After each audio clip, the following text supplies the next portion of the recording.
Olá, para você que nos acompanha na TV Jovens Cronistas, quarta-feira, 15 de julho de 2020, estamos chegando aqui com mais uma edição do Conversa com a RIB, Conversa com a Revolução Industrial Brasileira, o nosso programa mensal com o companheiro Fausto Oliveira, que é o coordenador do projeto A Revolução Industrial Brasileira. É um programa mensal em que nós tratamos aqui de assuntos aí relacionados à indústria nacional, principalmente com o intuito mesmo, o objetivo de colocar na mesa, colocar para debate, para discussão, o tema da reindustrialização do país, né? Então, para além de falarmos aqui do processo avançadíssimo de desindustrialização do Brasil, estamos já colocando na pauta a necessidade e importância para ontem de um processo mesmo sólido, sustentável, né, inclusivo, de reindustrialização do Brasil. Então, todos os meses, enfim, né, todo mês, uma vez por mês, estamos aqui com o Conversa com a Revolução Industrial Brasileira. O tema de hoje é um tema muito importante, um tema muito interessante de ser abordado, porque, de fato, assim, concretamente, nos lembra, enquanto brasileiros e brasileiras, das nossas potencialidades, da nossa capacidade mesmo, de onde nós podemos chegar e de onde também podemos ainda partir dali para chegar ainda mais longe. Então, é um tema muito importante e essencial mesmo para que todos os brasileiros conheçam. E antes de tocar nesse assunto, eu cumprimento aqui o Fausto Oliveira, agradecendo imensamente, né, por ter topado, né, esta parceria mensal com a TV Jovens Cronistas.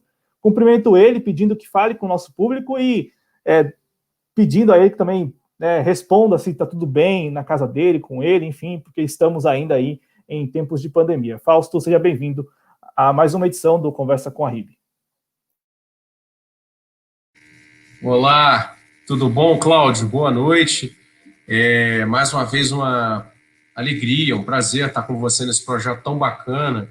Você tem o domínio dessas tecnologias de fazer esses ao vivos aí, né, que transmitir através de uma plataforma e outra simultaneamente. Então, para mim, isso é muito bacana, porque ainda estou aprendendo tudo isso. Assim, então, eu fico muito contente, na verdade, de poder, como convidado aqui na TV Jovens Cronistas, né, usufruir dessa visibilidade. Então, assim, eu te agradeço bastante pela possibilidade e quero deixar uma boa noite também para todo mundo que estiver, né, escutando a gente nessa noite para conversar sobre os Sirius, né, projeto acelerador de partículas aí do Laboratório Nacional de Luz Síncroton, né, que a gente vai tentar destrinchar um pouco sobre o que é isso, né, e quais são as potencialidades que ele traz, né, para o país, né, tanto para a ciência quanto para, né, as potencialidades produtivas, né, que dizem mais respeito à vida de todos nós. Mas é isso aí, ao longo do programa vamos poder comentar a respeito. Obrigado, então, mais uma vez a oportunidade. É isso aí, Fausto. Então, vamos aqui de pronto. Eu peço aos nossos espectadores que deixem um like, né? Deixem um like aqui na TV Jovens Cronistas. O bate-papo sempre está aberto à dúvida, à sugestão, à crítica, inclusive, né? A divergência ponderada, sem xingamento. Então, pode mandar sua mensagem. O mesmo vale no Twitter, manda aí no rodapé da tela a sua mensagem. E quem estiver aqui no YouTube também está convidada a contribuir financeiramente com o projeto Jovens Cronistas, né, para que a gente possa aumentar aí a nossa grade de programação, crescer ainda mais. E ao longo do programa estaremos compartilhando o link do canal A Revolução Industrial Brasileira para que todos se inscrevam lá. E também aqui no rodapé, já vejam vocês aí, está passando também na tirinha aí, o link para o Apoia-se da Revolução Industrial Brasileira. Também é importante que todos nós compreendamos a necessidade de financiamento coletivo mesmo, de que todos nós podemos nos ajudar, nos apoiar. Bom, por favor, Fausto. Cláudio, posso fazer uma pequena informação? É porque com o início da pandemia, essa questão da campanha do Apoia-se da Revolução Industrial, ela ficou paralisada, né? Porque, enfim, estava tudo fechado, etc. Mas agora as coisas estão reabrindo. Então, só para dar uma informação em primeira mão, eu vou fazer, com meses de atraso, o primeiro sorteio de livros, né, nos próximos dias, né, entre os apoiadores, né? Então, o primeiro nível de contribuição no Apoia-se da Revolução Industrial é participar do sorteio de livros sobre desenvolvimento, né? Então, o primeiro livro, que é o 9 Clássicos do Desenvolvimento Econômico, eu vou sortear nos próximos dias. Então, quem entra lá no Apoia-se da Revolução Industrial e contribui com R$10 ou mais, né, ganha o direito de participar do sorteio desse livro e de outros que eu vou sortear mensalmente. Então, aí, só para deixar esse recado também, aproveitando a oportunidade. Aí, valeu. Perfeito, perfeito. Tá aí a informação do Fausto Oliveira, e aqui também, de pronto, cumprimentando a Angela dos Santos, que já enviou um super stick. Exatamente, mandem super stick, super chat aí em valores módicos mesmo, 99 centavos, 99, enfim, quanto puder. Vamos começar aqui nosso programa. A gente separou um videozinho inicial para ambientalizar, porque é importante que todos os brasileiros compreendam o que é o Sirius, né? O nosso tema hoje é o projeto Sirius. Antes mesmo de falarmos aí do recente resultado que teve ampla divulgação na mídia corporativa, né? Resultado ali de um grupo de pesquisadores do Sirius que conseguiram mapear, se valendo do Sirius, a proteína 3CL, né, que é o nome técnico da proteína do novo coronavírus, mapearam ali, inclusive nós vamos mostrar aqui a imagem 3D. Antes disso, queremos falar do projeto mesmo, quando surge o projeto, né, a construção desse acelerador de partículas. Então, coloca no ar para a gente acompanhar juntos.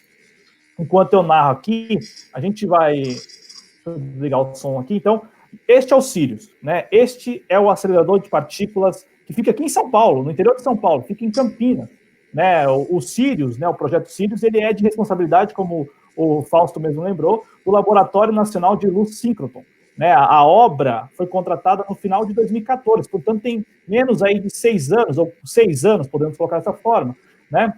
Um projeto que nasce ainda em 2009.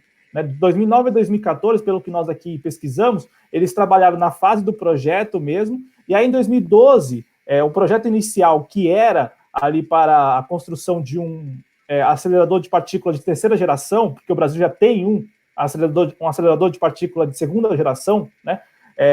Vou até colocar aqui já para repetir. Então, assim, o projeto inicial, que era apenas ali para aumentar em uma geração, então, sair do UVX, que é o acelerador de partícula brasileiro desde 97, para de segunda geração, para um de terceira geração, o projeto em 2012 passou já a ser um pouco mais ousado.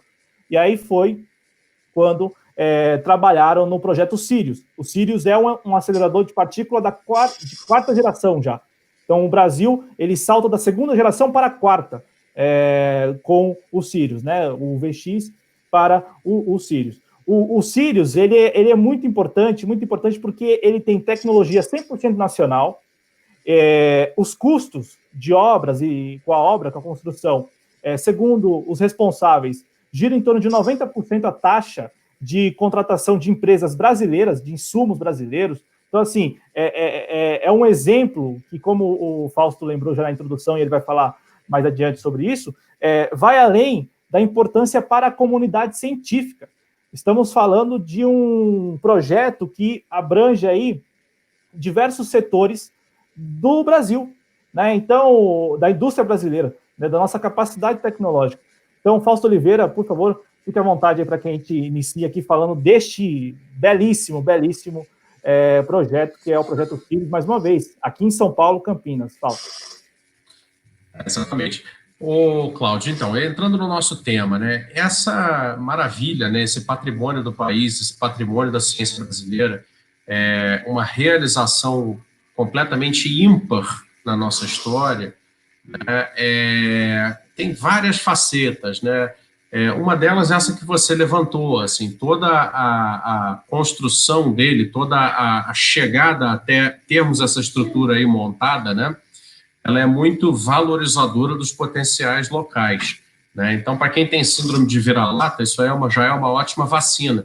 Como pode, né, uma sociedade de incompetentes, né, porque os viralatistas pensam isso, né, que nós não somos competentes. Então, como pode uma sociedade de incompetentes, de incultos, de pessoas não estudadas, produzir uma realização desse tipo, né? E aí eu digo, a realização é tanto de engenharia civil e eletromecânica, porque veja, essa instalação que está sendo mostrada no vídeo aí que você está apresentando, ela não impressiona só pela forma, né? Claro que a forma tem uma arquitetura interessante, mas a arquitetura, na verdade, responde a demandas, né, de uso, de aplicação.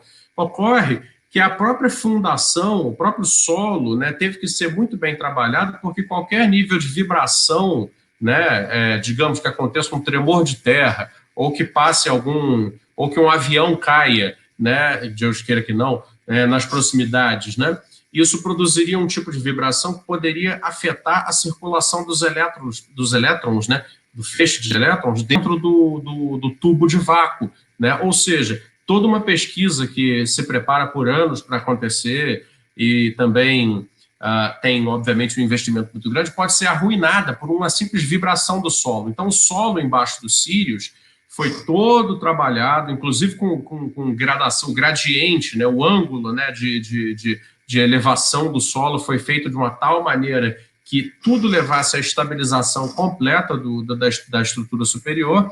Então, o Sirius ele vem trazendo, ao longo de toda a trajetória, até o momento da sua estreia, ou quase estreia, né, que é nisso que nós estamos, toda uma prova, né, uma comprovação de capacidades, né, dessa sociedade que muitos dizem ser uma sociedade de incompetentes, uma sociedade destinada a dar errado, né? Então, isso já é realmente uma faceta muito importante, né, do projeto como um todo, um dado assim um pouco mais cultural. Agora, entrando já no que ele faz, né, bom, aí realmente a coisa é de pirar a cabeça, né, porque, veja bem, com mais ou menos 85% de índice de nacionalização, né, de toda a sua instalação, que envolve eletromagnética, eletromecânica, né, toda a engenharia de circulação e mobilização dos feixes de elétrons, etc., etc., né, com todos esses conhecimentos aplicados, né, a um nível de nacionalização de 85%, conseguiu-se produzir um acelerador de partículas de quarta geração, como você falou.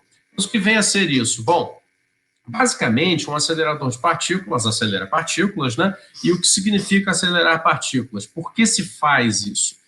É o seguinte, a estrutura da matéria, né? Assim, para lembrar um pouco das nossas aulas de ciências, né, do primeiro grau, a estrutura da matéria tem no átomo a sua menor unidade, né? Mas ainda é uma unidade composta, porque existem partículas subatômicas, né? E aí você já começa a entrar na decomposição, né, da estrutura da matéria, né? Os átomos, né, como se sabe, se juntam e formam moléculas, né? E essas moléculas é que vão virar, né, estruturas maiores da matéria, né? Por exemplo, uma célula, no caso de uma estrutura orgânica, né? Uma bactéria também é uma estrutura orgânica, né? Um vírus é uma estrutura orgânica, né? Um protozoário também, né? E existem outras moléculas maiores, né? Que aí, obviamente não serão células, nem bactérias, nem nada, mas serão moléculas maiores, mais complexas, inorgânicas, né? Portanto, que não tem cadeias de carbono, né? Que em geral são muito mais estáveis, mas também adquirem informações muito mais complexas, né? E que são as partículas minerais, né? E, bem, onde é que entra o acelerador de partícula nisso tudo? Bem, qualquer objeto que você queira ver, né, você precisa de luz, né? O olho humano, obviamente, só enxerga coisas que recebem incidência de luz. Só que, claro, se você precisar ver uma coisa muito pequena, né, se você faz o exercício de pegar uma cabeça de alfinete muito pequena numa luz mais fraca, né, você vai ter mais dificuldade de olhar. Em geral, você vai precisar colocar mais luz para conseguir enxergar alguma coisa numa cabeça de alfinete do que você vai precisar para enxergar alguma coisa sobre uma mesa, por exemplo, né? Por que isso acontece? Ora, porque a superfície de reflectância de luz de uma cabeça de alfinete é muito menor do que a superfície de uma mesa. Então, necessariamente, você vai precisar de mais luz. Agora, vamos levar ao extremo esse raciocínio e pensar numa estrutura molecular ou mesmo numa estrutura subatômica de determinada, né, matéria, determinado componente material. Ora, a luz que é necessária para se fazer uma imagem visível, legível, dessa estrutura atômica ou subatômica é uma luz absolutamente especial, né? E é exatamente por isso que o Sirius, né, o nosso novo acelerador de partículas, né, se chama Laboratório Nacional de Luz Síncroton. A luz síncroton é uma luz que se produz a partir da aceleração de um feixe de elétrons num tubo de vácuo. É por isso que ele tem aquela forma, né, que parece um estádio de futebol. Aquilo lá, na verdade, é um grande anel, né, que é dentro dele, logicamente, tem um tubo no vácuo, né, ou seja, aquilo lá tem uma ausência de matéria. Inclusive, eu pesquisando, descobri que a quantidade de moléculas que existe dentro desse tubo é equivalente a algumas vezes menos a quantidade de matéria que tem no ponto médio entre a Terra e a Lua. Ou seja, já estamos falando de espaço sideral, ou seja, vácuo, ausência de matéria. Pois bem, então esse tubo de vácuo, uma vez que ele recebe a presença dos elétrons, esses elétrons são, portanto, a única presença material dentro desse tubo de vácuo. E eles são imantados, né? Os elétrons são, primeiramente, eles são carregados dentro de uma câmara anterior. Essa câmara anterior leva os elétrons dentro de, acho que, se não me engano, de uma placa de metal até uma câmara, onde eles recebem uma carga eletromagnética, que é pequena ainda, e eles então se desprendem dessa placa de metal, se deslocam ao longo desse primeiro dispositivo, que tem, se eu não me engano, 30 metros ou 40 metros. Ao final desse primeiro dispositivo, eles então encontram um ímã, né? Não é um ímã qualquer, foi um ímã produzido pela WEG, lá de Santa Catarina, né? Aquela que eu falei no debate passado, né? Produzido especialmente pela WEG para o laboratório. Encontrando esse ímã, a carga eletromagnética dos elétrons se multiplica muitas vezes e eles então adquirem velocidade. E dali eles passam para o tubo de vácuo.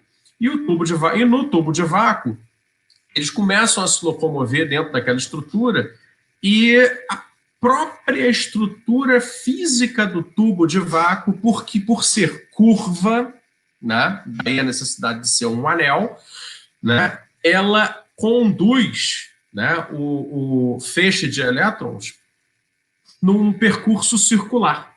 E por que é importante que esse percurso seja circular ou elíptico, né? Eu não sei exatamente se ele é circular ou se é elíptico, eu deveria confirmar, mas enfim, é um percurso, né, de um dos dois, um percurso contínuo em que há curvas. Pois bem, por uma seguinte razão, a carga dos elétrons, né, quando eles estão em movimento àquela velocidade, emite luz, a luz síncroton, né, durante o movimento. E o problema é o seguinte, aí é que está a grande graça dessa engenharia toda. Repare, quando você estuda física e tem o movimento da força centrífuga, né, você tem um círculo, né, e a partícula que está descrevendo esse círculo, a força centrífuga ela tira uma tangente a partir de cada ponto do círculo, né, numa direção. Depois, se a partícula veio para cá, ela desprende uma força na direção que é a reta tangente em relação àquele ponto do círculo. Um pouco mais ao longo do círculo, ela tira outra reta tangente de força centrífuga na direção do movimento da partícula dentro do círculo. Pois bem, os elétrons fazem isso, né? Então, o similar da força centrífuga, né, dentro do acelerador de partículas, né, que os elétrons emitem, é uma luz. E essa luz é, então, captada pelo laboratório e é levada para o que eles chamam de as cabines de pesquisa, né? São várias. Então, o Sirius tem essa estrutura anterior, né, de isolamento e aceleração inicial dos elétrons, dos feixes de elétrons, recepção desses elétrons por um sistema de ímãs, né, e inserção dentro de um tubo de vácuo, onde eles são acelerados muitas vezes, e nesse movimento circular desprendem a luz. Essa luz, então, uma vez apropriada, né, ela é utilizada de várias maneiras, né? A captura dessa luz permite ao sistema, né, o sistema tem essa capacidade, a utilização dessas linhas de luz, como eles chamam, de variadas maneiras.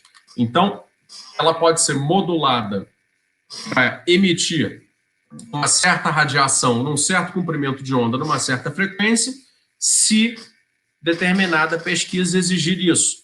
E também pode emitir usar essa mesma luz para emitir outra radiação num outro comprimento de onda, num outro espectro, né, para determinada outra pesquisa. Tudo vai depender daquilo que se quer observar. Então, o teste que foi feito agora, né, que saiu aí na imprensa, com a proteína do coronavírus novo, é apenas um teste. Quer dizer, até na realidade, assim, o que foi feito ali foi tentar encontrar um resultado que já era conhecido, justamente para colocar o sistema à prova, né? Então, a gente já se conhecia a estrutura dessa proteína, porque ela foi estudada em outros lugares, e aí falaram, bom, então vamos colocar a proteína ali e vamos ver se o resultado é igual. Deu igual. Ou seja, o sistema funciona. E agora, então, eles, lógico, vão ter outros testes ainda, né? As tais das cabines de pesquisa, cada uma adaptada para um tipo de pesquisa, com um tipo de frequência e comprimento de onda, né? Estão sendo construídas ainda, já existem algumas prontas, mas parece que a capacidade é de 40, né? Então vai ter muita pesquisa sendo feita ao mesmo tempo, né, no futuro breve, e o que acontece é que simplesmente você vai conseguir ter uma produção absurda de conhecimento saindo aí de Campinas, né? Ao mesmo tempo será possível observar através de, por exemplo, técnicas como a cristalografia, né, uma palavra que vai ser mais conhecida aí a partir de agora por pessoas que acompanham esses assuntos, estruturas biológicas, como proteínas, bactérias, vírus, tecidos, né?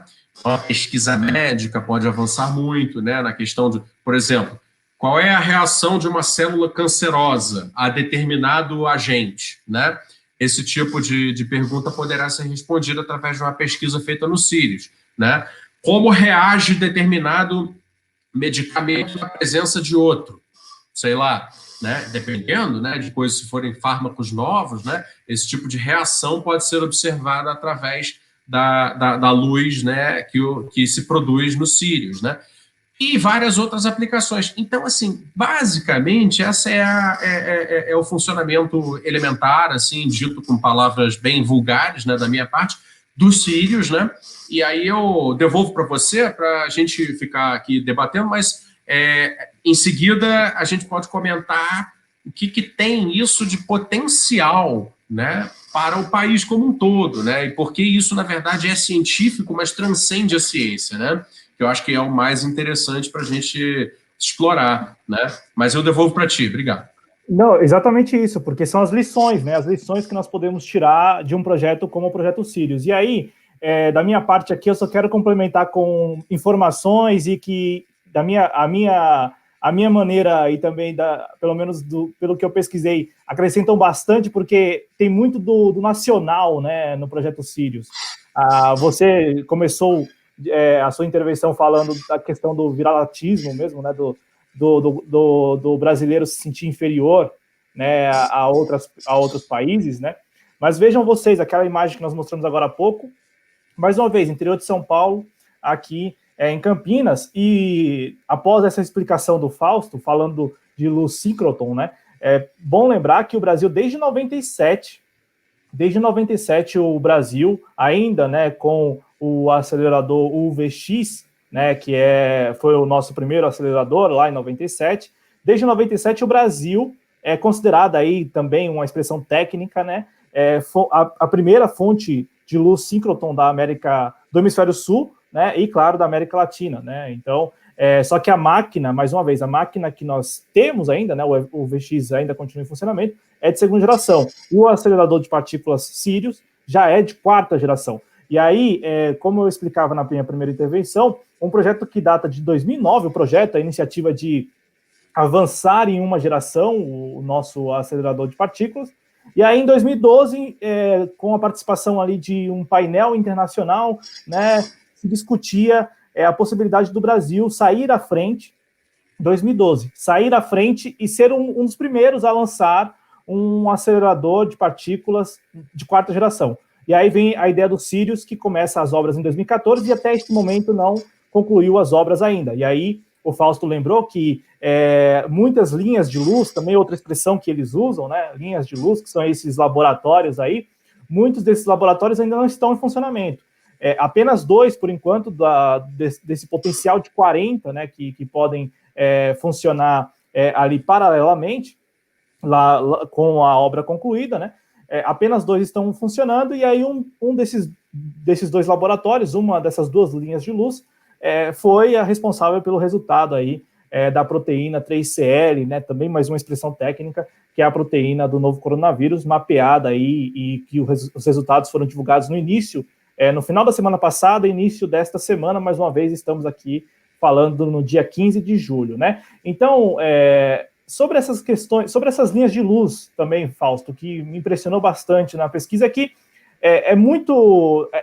carrega muito do Brasil, do nacionalismo mesmo, né? As linhas de luz, todas elas, pelo menos as 13 iniciais, levam nomes de espécies da flora e da fauna brasileira, né? E aí, isso, de fato, é marcante, né, Fausto? Porque é simbólico, pode parecer simbólico, mas não. Ao mesmo tempo que, concretamente, o Sirius tem lá 90% dos custos brasileiros, ou seja, se valendo das empresas brasileiras, tem essa simbologia também dos nomes das linhas de luz, né? Sim, vou saber dizer agora, mas é tipo Cateretê, tem uma outra, são nomes provenientes mesmo da raiz indígena, né? E eu concordo com você, acho isso importante, sim.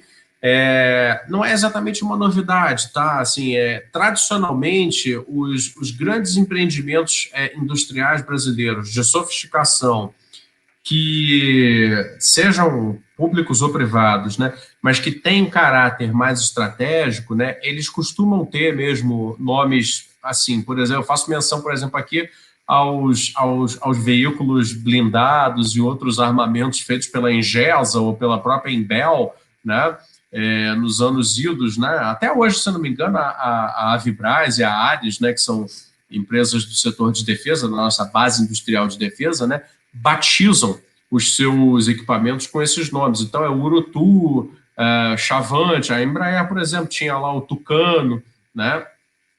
Ainda tem, né, o Tucano. Então, é uma tradição que eu acho que deve ser mantida, né? Até como maneira de, sei lá, expressar, né, dentro daquilo que nós carregamos de mais sofisticado, né, como produto, né, local, da inteligência local, da capacidade local, entendeu? Uma certa bandeira, porque realmente aí vai fazer igual condomínio, né, loja de shopping, né, botar um nome em inglês mal escrito, realmente não teria nada a ver, né? Entendeu? Embora Sirius seja uma palavra, acho que grega, né, que tem a ver com a astronomia. Mas tudo bem, aí é do conhecimento universal, né? Mas eu concordo com você. As linhas de luz se chamam, tem nomes indígenas, e isso é importante. Exatamente. E aí você lembrou de uma, né, a Cateretê e a Manacá, que é a responsável. A Manacá foi a responsável aí pelo resultado da última semana, que nós ainda vamos aqui falar, inclusive mostrar algumas imagens para deixar isso mais ilustrado mesmo para quem nos acompanha, porque, inclusive aqui no chat, o Fernando Gregório da Silva, né, ele mandou aqui: aê, Cláudio, explica o conceito de acréscimo de massa com o aumento de velocidade de partículas a velocidades relativísticas. Eu pessoalmente tive pouquíssimo contato, e assim, acredito que aqui em São Paulo trata-se de uma realidade infeliz, realidade de boa parte dos estudantes do ensino público. Não é nem o tema, mas há uma defasagem enorme de professores mesmo lecionando física, química no ensino público. Então, assim, às vezes você passa o colegial, né, sem ter uma aula sequer de química e física. Então, é bem complicado mesmo. Eu falo isso por experiência própria e recente isso. Então, daqui a pouco eu vou dar um oi aqui para o nosso público, né? Já que eu trouxe o Fernando Gregório, chamei o Fernando Gregório aqui para a nossa conversa, mas eu já cumprimento o público. Mas antes, dando sequência aqui, então, tem essa questão que é muito simbólica e importante, que o Fausto lembrou de outras empresas, inclusive, que já se valem, né, da cultura mesmo brasileira e tal, de nomes que têm origem indígena ou que, de alguma maneira, remetem aí a algum período histórico ou figuras da história brasileira, né? Isto em processos que tem ali muita sofisticação, né, e este é um ponto que a gente tem que bater bastante, porque tanto no primeiro programa do Conversa com a RIB, quando falamos da VEG e dos ventiladores pulmonares, e agora com o Sirius, nós estamos falando de projetos que têm muito valor agregado, né, tem muita sofisticação, né, é muito sofisticado, né. Então, Fausto, então, passando aqui as linhas de luz, né, então, mais uma vez, há essa expectativa de que, com as obras concluídas, o espaço, né, que é um espaço gigantesco mesmo, nós colocamos os números aí na descrição do vídeo, 68 mil metros quadrados construídos e 518 metros de circunferência. Então, é um negócio gigantesco aqui em Campinas. E, com as obras concluídas, pode ali reunir até mesmo 40 linhas de luz ou laboratórios, enfim, como nós estamos explicando aqui. Quero também dizer ao nosso público, Fausto, para contextualizar, que tem uma hierarquia, né? O Sirius, ele é o nosso acelerador de partículas, nosso, que eu digo brasileiro, mas ele respeita uma hierarquia. Você lembrou, no início do nosso programa, que nós, desde 97, contamos com o Laboratório Nacional de Luz Síncroton.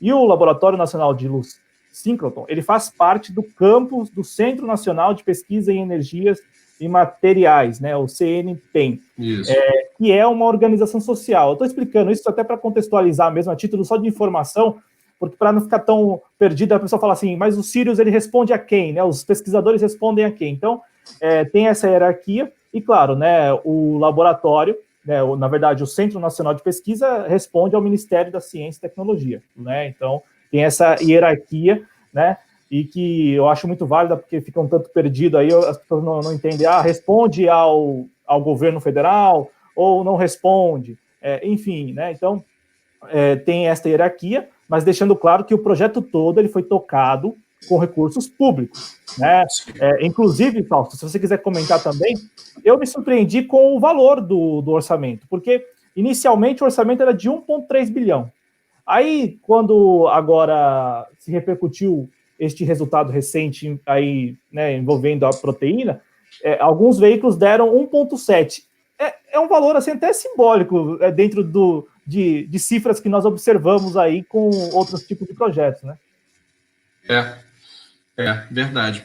É claro que, lamentavelmente, aí isso me abre a chance de comentar uma coisa que, assim, nenhum de nós, por mais defensores do investimento público, seja na infraestrutura de base, seja numa infraestrutura de ponta como essa, né, e que somos defensores de que o Estado e o mercado se aproximem de maneira coordenada para promover desenvolvimento, né, mas defendemos isso. Mas não é porque defendemos isso, né, que somos, né, que aprovamos atos, né, lesivos ao erário público, de maneira nenhuma.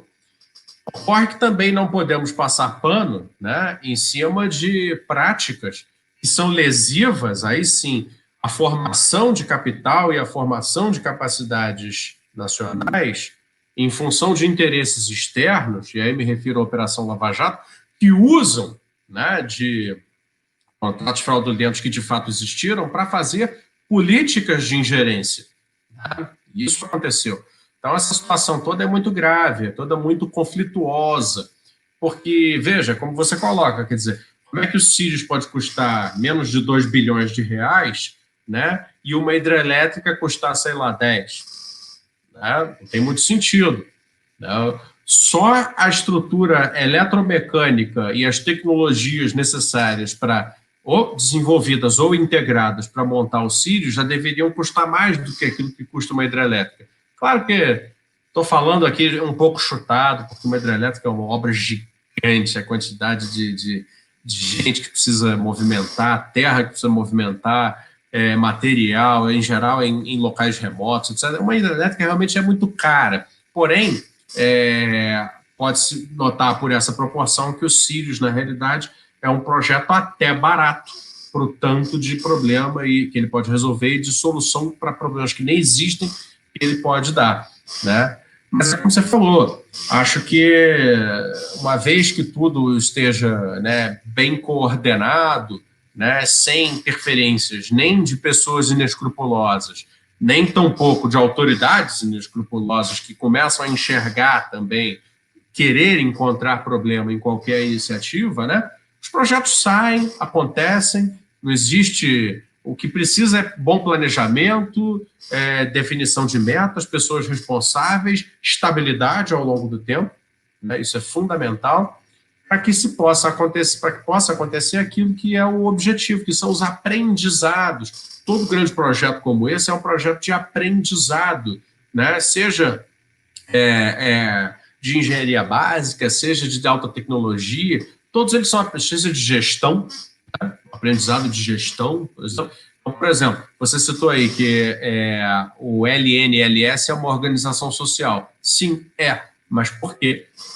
Porque para conseguir fazer as compras públicas necessárias e dentro da agilidade que o cronograma exige, né, e com toda a eficiência que se precisa, né, um projeto como esse, né, às vezes é melhor você criar uma figura associada ao Estado, mas que é uma figura de direito privado dependente, do que estabelecer um departamento estatal. Por quê? Porque aí certas injunções legais não são exigíveis. Entende? Isso é o que faz, por exemplo, funcionar a Embrapi, né, a Empresa Brasileira de Pesquisa e Inovação Industrial. A Embrapi funciona porque ela é uma organização social, ela tem capacidade de fechar convênios com a iniciativa privada muito rapidamente. Percebe? Da mesma maneira, o Laboratório Nacional de Luz Síncroton, ele sendo uma organização social, isso lhe permite, né, agilidade burocrática e administrativa para fazer convênios, compras públicas, etc. Agora, isso não quer dizer que ele seja privado. Ao contrário, né, todo o programa e toda a estrutura tem finalidade pública. E, dentro da sua aplicação de agora para o futuro, vai servir também para objetivos, e aí é a discussão que eu acho que é interessante, né? Mas dentro da burocracia, eu acho que é isso, entendeu? São organizações sociais que são, ao mesmo tempo, mais transparentes, né, e mais ágeis, né? Essa foi um pouco o marco burocrático, foi esse, né? Exato. O Fausto, antes de entrarmos de fato nessa questão das lições, né, retomar o ponto inicial que me parece importantíssimo, que é mostrar aos brasileiros e brasileiras o nosso potencial, o potencial dos brasileiros. Eu quero cumprimentar o nosso público, então quero aqui agradecer mais uma vez a audiência do Fernando Gregório da Silva, que mandou já a mensagem e eu repercuti aqui, ele que pede likes. A mesma coisa eu peço a quem for chegando ao vivo aqui na TV Jovens Cronistas, que deixe o seu olá, o seu boa noite, mande-nos um superchat, um superstick, se puder, é claro, e quem não puder, dê o like, compartilhe o link, enfim, isso já ajuda bastante. Lembrando que todos estão convidadíssimos a se inscrever no canal Revolução Industrial Brasileira, que o Fausto Oliveira praticamente todos os dias, se não todos os dias, um dia sim, um dia não, publica entrevistas muito importantes, relevantes, que nos enchem de esperança. Eu costumo falar para ele nos bastidores, nos enche de esperança aí em meio a todo este caos. Aliás, o Conversa com a RIB, eu quero dizer que uma vez por mês, o Conversa com a RIB aqui na TV Jovens Cronistas entrará no ar, né, no lugar do Conexão Progressista. Mas o Conexão Progressista, que é o nosso programa diário aqui no canal, né, em parceria com a TV Esse Jornalismo, será sempre exibido, no dia que tiver Conversa com a RIB, será exibido a reprise mais adiante, 10h30, né, nós iremos aqui nos programar para isso. Então hoje, nesta quarta-feira, 15 de julho, tem Conexão Progressista às 10h30 aqui na TV Jovens Cronistas. Então todos convidados, tá legal? A Ângela dos Santos, que inclusive já mandou um superstick aqui, muito obrigado. A Helenilva Custódio, primeira vez que vejo, valeu Fausto, tá aqui. Helenilva, tamo junto. Mandando aqui um abraço, mandando aí, né, um olá. A mesma coisa a Eliana Cesário, que é nossa parceiraça aqui, nossa sócia, nossa membra, ela que faz ponte com convidados, enfim, uma audiência qualificadíssima, que sempre está conosco aqui. A Aparecida Lopes pergunta aqui, o quão distante realmente estamos do mapeamento do coronavírus? Quer tentar responder? Quer deixar passo? O que você acha? Não, acho que não. Acho que os mapeamentos genéticos, eu imagino que seja isso que ela esteja falando, hoje são feitos muito rapidamente. Eu acho que provavelmente ou já está mapeado e devem estar em fase de checagem, ou estão próximo de mapear. os mapeamentos genéticos, o problema do mapeamento genético é que ele não responde à grande questão do coronavírus, né? O coronavírus, o problema é a cura, né? O problema é qual remédio, qual a vacina, né? E o mapeamento genético, ele ajuda nisso, mas ele não resolve, né? Agora, o que sim eu gostaria de, até para ficar dentro do nosso tema aqui, né? Sobre esse assunto, a pesquisadora Maiana Zatz, né, daqui de São Paulo, se não me engano, da USP, né, da área de genética, está fazendo uma pesquisa muito interessante que é comparativa de genéticas, né, tanto do DNA do coronavírus quanto do DNA das pessoas que são mais e menos afetadas. Entende? Então, a pesquisa comparativa dela quer descobrir o seguinte: existem pessoas que, por genética, são menos afetadas e outras que estão mais afetadas. Nesse caso, se existir, qual a diferença entre essas genéticas, né? Porque uns são mais vulneráveis do que outros. Porque em algumas pessoas jovens a doença é avassaladora e em outras pessoas com 100 anos a doença até leva para o hospital, mas a pessoa sai curada e tal, né? Então, assim, em termos genéticos, a questão do coronavírus está mais nisso, né? Entender como é que se dá a interação do vírus com o DNA humano, né? Com as diferenças, né, de DNA dos seres humanos, né? Então, essa é a pesquisa da Maiana Zatz, né, aqui de São Paulo, e eu acho que é muito promissora. Ela, inclusive, deu entrevista já dizendo que ela tem certeza, está segura de que o segredo da resposta está no genoma humano, né? Está nas diferenças genéticas de todos nós, que faz com que alguma coisa de algumas pessoas torne essas pessoas menos vulneráveis, né? Então, aí pode surgir uma terapia. E está mais na reação, então, na reação do organismo. Isso. A Claudete também está aqui conosco, Claudete Costa Blasco, muito obrigado pela audiência. O Márcio Caraço Agora, quem ainda não conhece o canal dele, se inscreva no canal dele, canal Márcio Caraço Agora, ele que é nosso membro aqui do canal. A Aparecida Lopes emenda aqui, né? Como estão se mantendo com esse desmonte das instituições de pesquisa, né?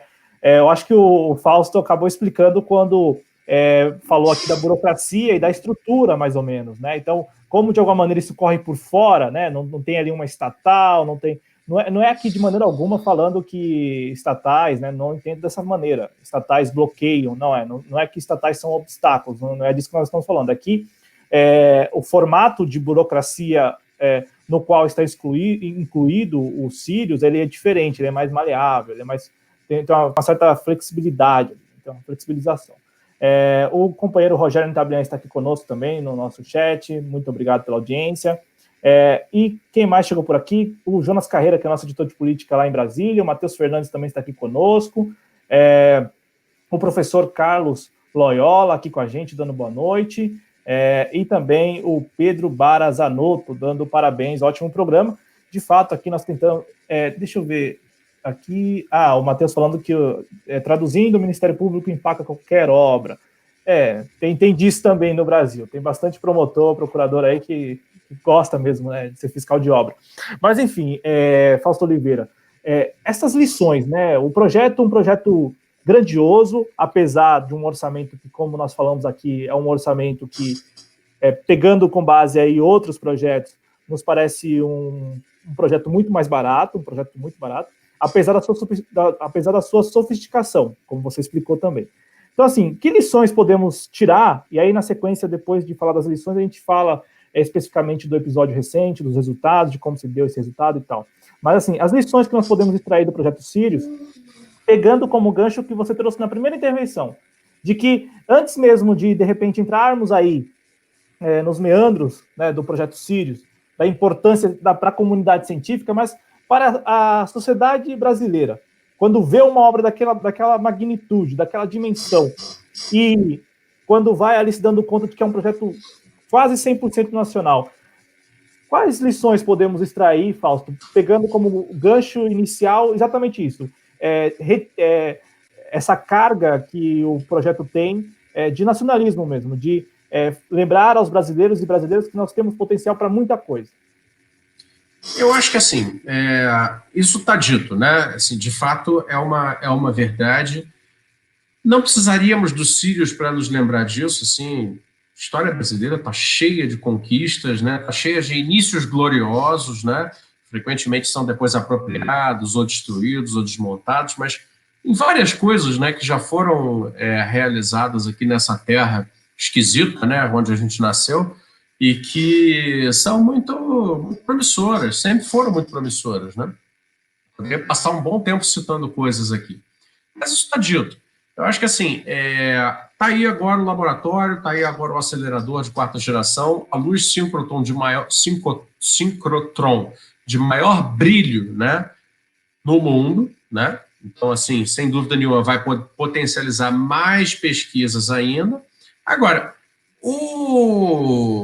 tudo isso é o que chegou até aqui, né? E eu acho, Cláudio, que o que vai realmente estabelecer para a sociedade um convencimento, né, desses valores que você coloca e da utilidade disso tudo, né, e da justificativa de por que tanto dinheiro se vai nesse tipo de projeto, é a aplicabilidade disso em coisas, né, em coisas úteis, em coisas aplicáveis, né, sejam em setores industriais, seja em curas medicinais e terapias, e são muito variadas as possibilidades de aplicação, né?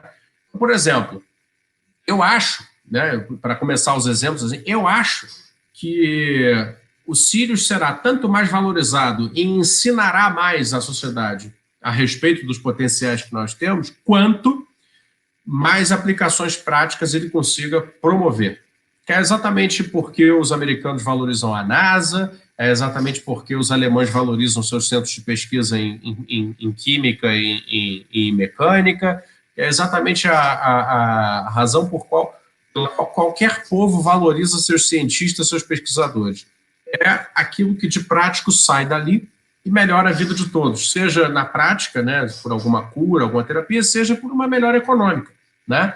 E aí, veja, nós temos agora um equipamento praticamente funcionando já e que em alguns anos poderá dar resultados muito interessantes em vários campos.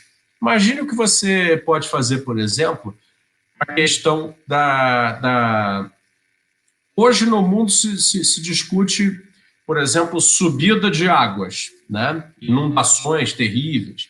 A necessidade de criar estruturas de contenção, né? Estruturas de proteção, né? Ou seja, materiais de alta resistência que sejam capazes de proteger populações, né? De danos naturais, né? Os danos causados pela mudança climática, etc., etc., né? Inclusive poupando recursos naturais com isso, nos leva à necessidade de criar novos materiais. Então, imagine você se olhando uma molécula, uma determinada molécula, né, de calcário, qualquer coisa, claro, são hipóteses, né, que eu estou levantando, se possa chegar a uma estrutura molecular que indique um material de altíssima resistência para a contenção de danos, né, oriundos de maremotos, ventanias, etc., etc., né? Estamos agora sob os efeitos do ciclone bomba no sul do país e tal, que não nos deixam mentir, né? Então, assim, ao mesmo tempo que se trabalha uma reversão das causas, né, do aquecimento global e seu desequilíbrio ambiental, né, a reversão é muito necessária, a despoluição, a descontaminação do ar, a retirada de CO2, etc., etc., etc., né? Também precisamos fazer mitigações do problema, ou seja, começar a proteger as pessoas, porque não vai dar tempo de resolver pela reversão, né? E enquanto isso é o quê? Deixa morrer as pessoas? Não pode, né? Então, assim, será que criar novos materiais de alta resistência não será uma possibilidade a partir da visão ampliada que se tem de nanopartículas, né, dentro do Sirius? Sim, essa é uma possibilidade, né? Outra possibilidade. Hoje, os custos industriais no Brasil são uma das principais razões para a desindustrialização, né? Quando eu falo custo industrial, estou falando não só de custo de câmbio, essas coisas, né, custos macroeconômicos, como também custos materiais, né? O custo do aço, o custo do plástico, o custo do combustível, né? Tudo isso pode ser melhorado a partir do momento em que se conheçam novas moléculas, né, que possam vir a produzir novidades em termos de plástico, novidades em termos de combustível, novidades em termos de aço, novidades em termos de ligas metálicas que não sejam aço, né, mas que tenham a resistência do aço. Tudo isso pode passar a ser possível. Daí, por isso, o laboratório é subordinado ao Conselho Nacional de Pesquisa em Energia e Matéria, né? Se eu não me engano, esse é o nome, né? E materiais, né? Conselho Nacional de Pesquisa em Energia e Materiais, porque nós estamos tratando aqui de ciência dos materiais. Então, de alguma maneira, o Brasil, que hoje tem uma indústria de materiais ainda muito do século XX, né? Não vou dizer rudimentar, seria cruel. Uma indústria cimenteira, uma indústria de cerâmica, uma indústria de vidros, uma indústria de plásticos, né? Século XX, né? Pode, através dos Sírios, né, dependendo das coordenações que se façam, dos projetos de pesquisa, dos financiamentos, da integração com as empresas, da necessidade de proteção disso tudo em patentes locais, né, pode vir a ter uma indústria de materiais do século XXI, uma indústria de materiais muito intensiva em tecnologia, portanto de altíssimo valor adicionado, pouco intensiva em recursos naturais, né? Imagine você um vidro, né, uma nova linha de vidros feita com um novo tipo de material que dispense a retirada de areia para fazer o vidro, né? Imagino que as pessoas saibam disso, né? Todo vidro, né, que é comprado aí nas lojas, seja um abajur ou seja toda uma vidraça externa de um edifício que se constrói, é areia retirada de algum lugar, né? E depois ela passa por um processo de calcinação, etc., para virar vidro, né? Ou vocês acham que isso não tem impacto ambiental? Isso tem impacto ambiental. Então, assim, a nossa indústria de materiais hoje é do século XX e, através dos Sírios, com as cristalografias, com as pesquisas de novos materiais possíveis, pode virar uma indústria de materiais do século XXI. Outro exemplo, que eu acho que pode ser um grande aprendizado tecnológico a partir das pesquisas feitas nos Sírios e que pode nos levar para um outro patamar, né, de ganhos econômicos e com toda a capacidade de transbordar isso em ganhos sociais, né, através de bons empregos, boa formação, demanda por pessoas qualificadas, né, etc., etc., é na parte da química. Porque, veja, hoje, inclusive o Ciro Gomes adora usar essa expressão, o Brasil não tem química fina, né? Não tem química fina. A química brasileira é uma química de baixa e média tecnologia, digamos assim, né? Eu não vou chamar de química grossa em contraposição à química fina. A noção de química é, basicamente, você tem as moléculas, né, mais facilmente manipuláveis que produzem, por exemplo, um produto de limpeza, uma água sanitária, hipoclorito de sódio. Isso o Brasil é capaz de produzir, né? O Brasil é capaz de produzir, por exemplo, sabões, perfumes, né, produtos de limpeza pesada, desinfecção, tudo isso sim, podemos produzir. Porém, isso é uma química, de novo, do século XX, quando não do século XIX, né?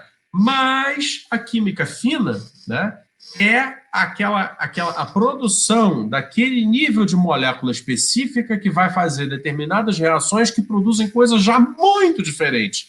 Resinas hiperresistentes, né, porém flexíveis, novos tecidos inorgânicos que podem serem assimilados, né, ao tecido orgânico. Então já tem aí toda uma possibilidade na biomédica, né? Então, assim, a química fina, ela está ao alcance do Brasil, dependendo de trabalho, dependendo de convênio, dependendo de projeto, etc., etc., etc., a partir das capacidades que estão colocadas agora nesse projeto em Campinas, nos Sírios. Ou seja, são enormes caminhos que se abrem. Por exemplo, uma das razões pelas quais a nossa indústria farmacêutica, mesmo com todo o trabalho feito no Profarma, né, no início do século, né, ela é limitada a medicamentos que hoje são considerados genéricos, né? Qual a razão disso? É uma razão relativa só aos acordos comerciais e às quebras de patente? Também, mas não só. Porque, na realidade, você não precisa de química fina para produzir uma dipirona, para produzir um cloridrato de metazolina, etc., né? De oximetazolina, etc. Não, porque esses são os medicamentos que são quimicamente médios ou até rudimentares, né?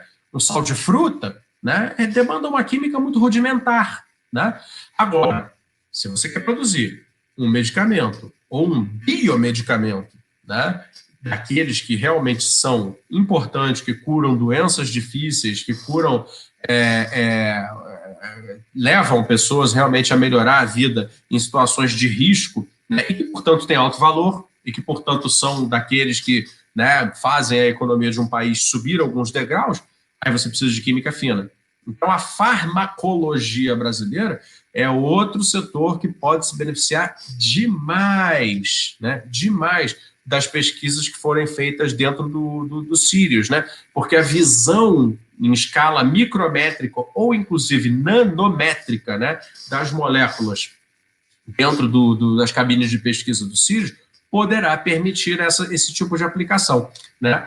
E tem várias outras coisas que a gente poderia mencionar aqui, por exemplo, as pesquisas espaciais brasileiras, né? Então, o Brasil hoje tem lá uma linha de produção, assim como a Argentina também tem, sempre muito desconectado de qualquer possibilidade comercial, né? De produção de satélite. O Brasil também consegue, né, ter pesquisa, né, na questão do satélite, né? O reator nuclear do programa ProSub, né? Está lá, está sendo tentado, está sendo pesquisado. Agora, todas essas coisas, né, ainda hoje, né, por causa da nossa base industrial, né, média, século XX, por causa da nossa capacidade de pesquisa ainda média, né, tudo isso fica limitado a quê? A ambientes científicos e não encontra aplicabilidade prática. Então, com os Sirius, talvez possamos inventar coisas a partir de agora, dependendo de que trabalho, projeto, convênio, empresa, pesquisa, engenharia, etc., etc., para conseguir aí sim entrar no jogo dos satélites, entrar no jogo do reator nuclear, entrar no jogo do veículo de propulsão elétrica, porque baterias é outro campo também em que a gente pode agora progredir muito, né? Porque pode-se pensar porque a bateria de íon de lítio já está ficando para trás, né? A partir de agora, né, por exemplo, já tem uma empresa nos Estados Unidos que eu até já pesquisei um pouco, está fazendo uma bateria de enxofre aquoso, né? E aí, as pesquisas do Sirius podem mostrar reações químicas para a produção de baterias ainda mais eficientes. É possível. Então, assim, isso tudo abre uma quantidade absurda de possibilidades. Absurda. Então, assim, a grande esperança a partir de agora é que o projeto Sirius, né, seja apropriado, né, por mãos, né, brasileiras, tanto da ciência, quanto do empresariado, quanto dos institutos universitários de pesquisa que podem ajudar, para que esse centro em Campinas se torne um polo de descobertas aplicáveis, né? Então, isso é o que vai fazer esse enorme esforço científico se tornar um celeiro de resultados práticos que possam contribuir para o desenvolvimento concreto, né, desse país. Essa é a minha esperança. Não, e também compartilho dessa sua esperança, e eu vejo que, por parte dos que estão ali envolvidos no projeto Sirius, eles no início, tentaram linkar e conseguiram, com certo êxito, linkar a necessidade de um acelerador mais potente, né? Tanto é que o Sirius, ele dobra praticamente a potência, né, do nosso UVX, e assim, eles linkavam isso com a descoberta do pré-sal, né? Então, e aí agora, com o novo coronavírus, uma nova janela de oportunidades em que o Sirius aparece, e aí, Fausto, como prometido, a gente compartilha a tela aqui com o nosso público, porque falamos por alto aqui, né, do que o que a mídia corporativa compartilhou recentemente, mas nós temos aqui a imagem. Esta é a imagem gerada, né, ali com toda a sofisticação do Sirius, da proteína 3CL, né? O que é esta proteína? Segundo os pesquisadores, no coronavírus, esta proteína, a proteína 3CL, ela é crucial para a replicação viral do novo coronavírus no organismo, né, dentro das células. Então, assim, este desenho aí no formato de coração, como alguns colocaram e tudo mais, né, é o desenho da tal proteína 3CL. E aí, Fausto, como se veiculou na última semana que tratava-se aí de o primeiro resultado do Sirius e tudo mais, é preciso lembrar ao nosso público, e aí eu peço licença aqui ao nosso público para tirar do ar esta imagem, e compartilhar também com o nosso público imagens, assim, né, uma espécie de GIF, né, para ficar, usar um termo aí talvez mais, de todo este nosso papo, um termo que talvez as pessoas compreendam melhor, né, o GIF. Então, é um GIFzinho, este GIFzinho aí, o nome técnico para isto que está no ar neste momento, eu vou pegar aqui, inclusive, porque eu perdi, mas eu vou recuperar aqui até para não me perder. Vamos lá. Antes mesmo de realizar este teste que foi apresentado na semana passada, né, o Sirius, ainda em dezembro do ano passado, ele havia chegado nesta imagem.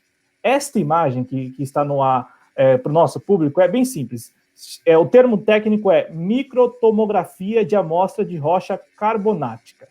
É um termo técnico também, uma expressão muito carregada, e como o Fausto lembrou, talvez o Sirius, né, o projeto Sirius, ele rompa com essa barreira, porque esses termos todos, né, são muito difíceis de compreensão. A mesma coisa, aceleração de partículas, é muito complicado mesmo. E assim, quanto mais você pesquisa no YouTube e escuta lá os pesquisadores, você, de fato é possível compreender a magnitude do Sirius dessa forma, porque eles falam com tanta tranquilidade, né, de todos esses temas, e nós aqui, leigos mesmo, né? Então, assim, para deixar claro ao nosso público, em dezembro do ano passado, o Sirius chegou a esta imagem, né? Então, a microtomografia de amostra de uma rocha carbonática. A mesma composição desta rocha é encontrada também nos reservatórios do pré-sal.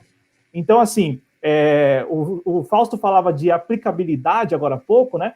E o Sirius, desde o início, desde 2009, os que estão ali coordenando o projeto falam muito de usar o Sirius à época, né, no pré-sal, e agora, com o novo coronavírus, né, observando isso também como uma nova janela. Então, Fausto, eu acredito que, para a gente até concluir aqui este programa, agradecendo muito mais uma vez você ter aceitado o nosso convite e topar e participar todo mês aqui na TV Jovens Cronistas do Conversa com a RIB, agradecendo a todos que estiveram conosco no chat. Acredito que tenhamos encerrado exatamente mostrando como os pesquisadores e os coordenadores do Sirius estão preocupados em aplicar mesmo o conhecimento que eles estão ali, de alguma maneira, acumulando. Porque temos este episódio do pré-sal, e aí ano passado o primeiro teste, inclusive o teste simples e tal, com aquela imagem que nós mostramos agora, aquele GIF, né, tentando linkar o Sirius com o pré-sal, e agora, né, na semana passada, o resultado do mapeamento ali da proteína 3CL, e, claro, ampla divulgação na mídia corporativa, e de alguma maneira se aproximando mais do público em geral, né? É isso aí. Ô, Cláudio, então, já que a gente está começando a encerrar, dizer uma coisa aqui que eu considero fundamental nesse debate. É o seguinte, o Brasil, pouca gente sabe disso, tá? Tem uma grande produção científica. Não é menor, não, é uma grande produção científica. O Brasil está entre os países que mais produzem ciência no mundo, com as nossas ilhas de excelência, né? Porque o Brasil, se você olha assim no geral, ele parece um grande cenário de miséria e de tristeza, porém não é a única verdade. Nós temos ilhas de excelência. Então, por exemplo, o Instituto Butantan é uma ilha de excelência, a Fundação Oswaldo Cruz é uma ilha de excelência, o Instituto Evandro Chagas é uma ilha de excelência, a VEG é uma ilha de excelência, lá no Nordeste tem ilhas de excelência relacionadas à produção agrícola, lá a Embrapa é uma ilha de excelência. Então, assim, esse conjunto e a rede de universidades federais, a rede de universidades públicas estaduais, também várias também muito com certos núcleos muito excelentes, com tudo isso, né, o Brasil hoje é um país de muita produção científica, né? É claro que aí com o governo Bolsonaro isso diminui muito, porque eles estão atacando essa estrutura, eles não têm interesse em manter essa estrutura, é preciso defendê-la, etc, etc. Mas o fato é o seguinte, essa estrutura científica existe. Está aí o próprio Sirius que não deixa mentir, né? Nenhum país que tem pouca pesquisa científica consegue produzir uma estrutura dessa, com esse grau de desempenho. Isso é uma ousadia, né? Então, assim, em primeiro de tudo, é preciso reconhecer isso. Segunda coisa, e aí está o problema, né? A nossa estrutura científica se relaciona muito pouco com a nossa estrutura produtiva. Percebe? Esse é um dado muito comentado por economistas, né, de linha mais schumpeteriana, como se fala, né, que estudam a questão da inovação, né, dentro de empresas industriais, de serviços sofisticados, etc., etc., quando eles percebem que, no caso brasileiro, né, existe muito potencial acumulado no lado da ciência, da tecnologia, da inovação, e pouca utilização desse potencial no lado da produção, né? Então, assim, o que eu espero, né, que esse novo ciclo aberto aí pelo projeto Sirius, né, possa promover, né? Finalmente o casamento dessas coisas, né?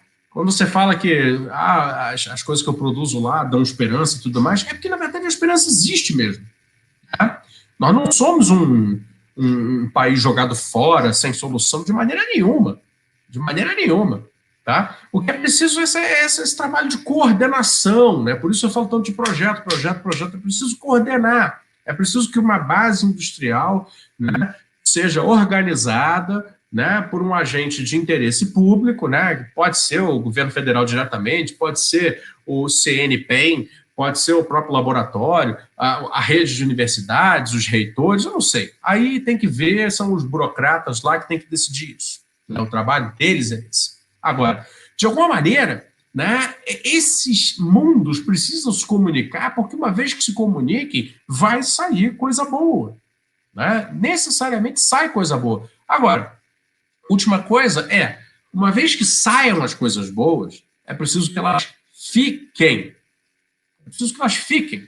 Não se pode permitir que depois de 2 bilhões de reais investidos num projeto como esse, que depois de tanta sofisticação tecnológica e aprendizado nessa trajetória, que depois do esforço de tanta gente, como você bem notou, até dando todas as pistas de que desejam que isso seja revertido para a sociedade brasileira, até mesmo nos nomes das luzes, né, das linhas de luz que colocam, né, não é possível permitir que depois de tanto investimento, e se essa coordenação entre empresas e ciências for feita, né, não é possível permitir que aí depois venha uma merda de uma empresa americana, tipo uma Qualcomm ou uma Shell, ou qualquer uma que seja, entendeu? E leve embora essas pesquisas para fazer patentes fora do Brasil, né? Não, a patente tem que ser daqui, né? O dinheiro dos royalties do uso da patente tem que ficar aqui, porque senão, caramba, a gente está fazendo política industrial para os outros, percebe? Então, não. Então, o Sirius ele tem uma função a cumprir. Eu espero que, a partir de agora, surja na cabeça dessas pessoas, né, do poder, né, a necessidade de coordenar o mundo da produção com o mundo da ciência, né, para que a produção possa agregar o conhecimento da ciência, portanto, agregar valor ao produto e que isto reverta-se em ganho econômico para o Brasil, né? É isso que pode levar esse país a se tornar alguma coisa, né? Deixar de ser um país de ilhas de excelência e virar um país de excelência mesmo, né? Não quero com isso dizer que vai ser o melhor país do mundo, vai ser a grande potência global, etc, etc. Não tenho essas ilusões. Mas que tem condição de estar muito melhor do que está, né? E a condição é essa, né? O passo necessário para se chegar a um ponto muito melhor do que onde estamos agora é esse, né? Projeto para utilizar o conhecimento nacional em prol do produto nacional, como todos os países fazem, né? Então eu te devolvo, te agradeço mais uma vez aí, não sei se você já quer terminar, mas esse seria o recado.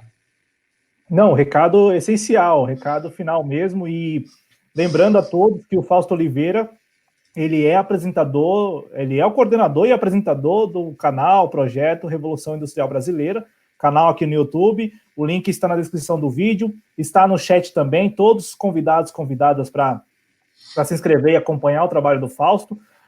Também aqui, ó, no nosso GC, né, o @Fausto Heavy de Revolução, Indie de Industrial BR brasileira, lá no Twitter. Então, é importante porque o Fausto, quando não está entrevistando, lá trocando uma ideia em vídeo, ele está lá lançando fios interessantíssimos aí no Twitter dele, no perfil pessoal. Então, está dado aí o recado, né, o endereço, todos convidados mesmo para acompanhar o trabalho do Fausto. Nós que, do Projeto Jovens Cronistas, agradecemos muito, muito, imensamente esta parceria.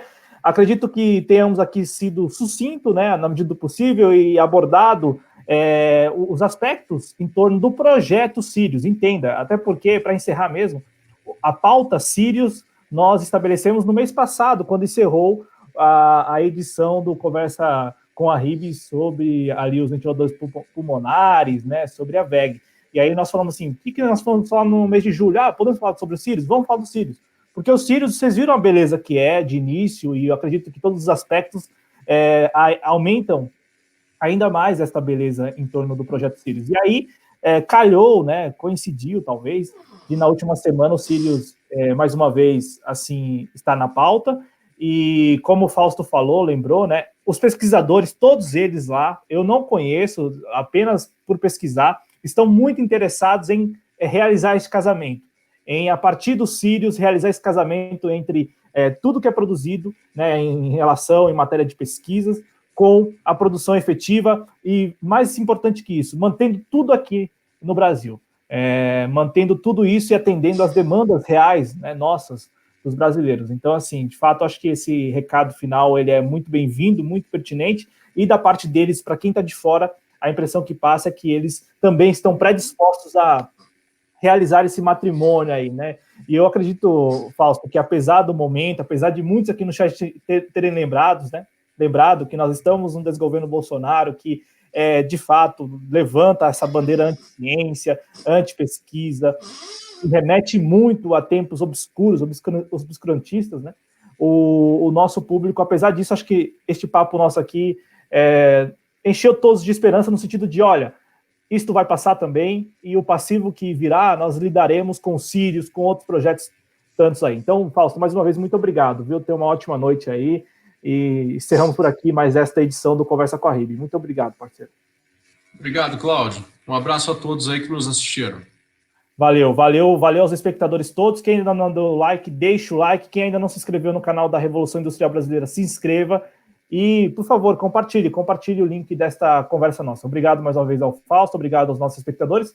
Na sequência, ao vivo, aqui na TV Jovens Cronistas, né? Na sequência ao vivo quer dizer o quê? Nós estamos aqui ao vivo, mas na sequência, às 10h30, entra no ar aqui o Conexão Progressista na TV Jovens Cronistas, tá legal? Então, ao vivo, quarta-feira, 15 de julho, às 10h30, Conexão Progressista, a reprise, na verdade, do programa. Obrigado, até uma próxima. Tchau, tchau, gente.